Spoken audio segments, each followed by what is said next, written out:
Nicolas, mais d'abord l'édito international d'Europe 1. Bonjour Vincent Hervouette. Bonjour Dimitri. Vous vous penchez ce matin sur les réactions diplomatiques à l'élection de Donald Trump.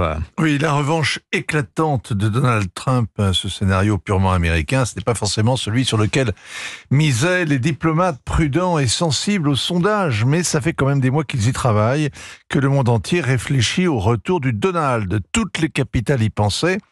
Mais sans se préparer, parce que personne ne sait comment ça va se passer. On redoute ses manières imprévisibles et les grandes lignes de son programme. Quand le président élu promet hier, au soir de son triomphe, un nouvel âge d'or pour l'Amérique, on entend que la Chine sera mise au régime et l'Europe, qu'il considère comme une mini-Chine, condamnée au pain sec et à l'eau, on accroche sa ceinture. Ça va décoiffer. Est-ce que l'Europe devrait avoir peur ?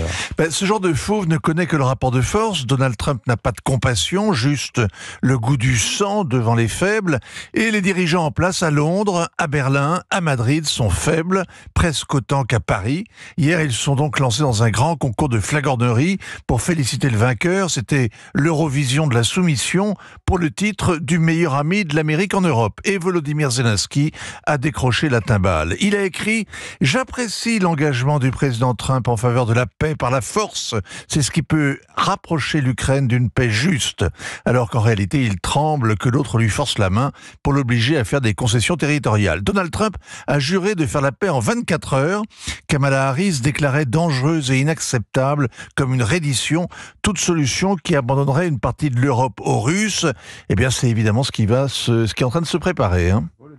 Volodymyr Zelensky et Donald Trump en ont déjà parlé, Vincent ? Ils se sont vus fin septembre à New York, dans la Trump Tower, en marge du sommet de l'ONU, alors que Joe Biden ignorait son plan pour la victoire, réduisait de 90% l'aide promise et mettait son veto à l'utilisation de missiles à longue portée contre la Russie. Eh bien, l'Ukrainien aurait été heureusement surpris par Donald Trump.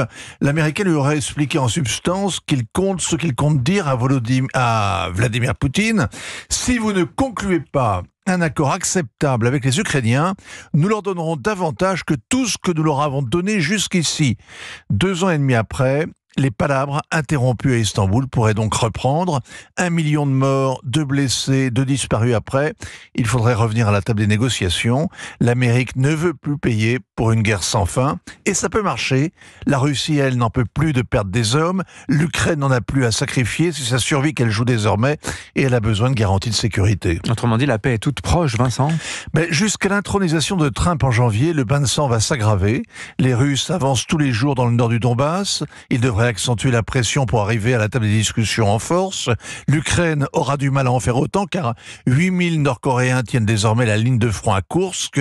Au Qatar, les discussions entre les deux pays pour épargner les installations énergétiques piétinent et les Ukrainiens risquent de passer l'hiver dans des villes quasi inhabitables. La guerre est cruelle, surtout à la fin. L'heure de la revanche a sonné hier, mais seulement pour Donald Trump. Ainsi va le monde. Merci beaucoup Vincent Hervouette, signature Europe 1, 7h46.